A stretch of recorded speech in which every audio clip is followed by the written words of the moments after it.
Et le Book Talk, on se retrouve pour parler de Jamais 203 de Quentin Jarnot.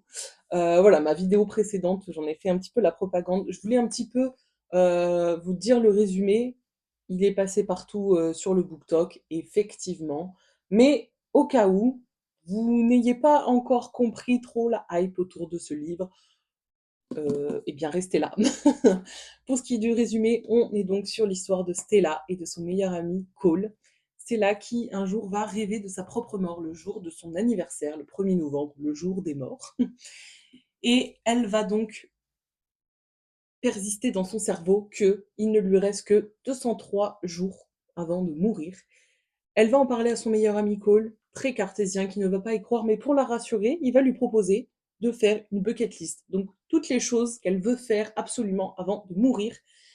Et c'est là que va commencer l'histoire. Un très beau Best Friends to Lovers, avec une histoire basée sur un compte à rebours de 203 jours. 203 jours pour vivre, 203 jours pour s'aimer, 203 jours pour réaliser plein de choses, 203 jours pour se libérer de ces chaînes, 203 jours pour vivre, je l'ai déjà dit, mais c'est vraiment ça, honnêtement, 203 jours pour vivre sa vie comme on l'entend, comme elle l'entend.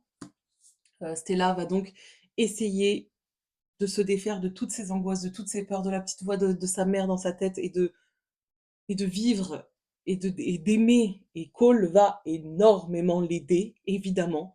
Et lui, il va devoir aussi réaliser que peut-être que dans 203 jours, l'amour de sa vie, qui n'avait pas conscience au début, mais qui prend conscience au fur et à mesure du livre, va potentiellement mourir. Franchement, c'est trop triste. Rien que d'y penser, je suis capable de pleurer, honnêtement. Mais la fin, elle est incroyable. Vraiment, je vous conseille à 1000% de le lire, Quentin. Ta plume est incroyable. C'est le premier livre de Quentin que je lis, et certainement pas le dernier. Et je comprends pourquoi c'est devenu un best-seller, honnêtement. Il est incroyable. Les thèmes abordés sont hyper touchants, hyper beaux. Il m'a retourné, honnêtement, il m'a retourné. Je suis profondément...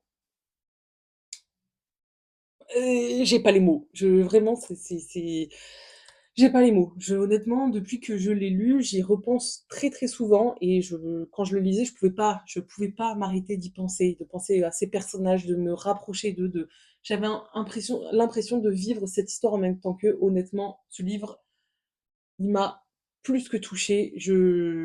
C'est devenu mon livre préféré, honnêtement. Je vous le recommande. Il faut absolument que vous le lisiez.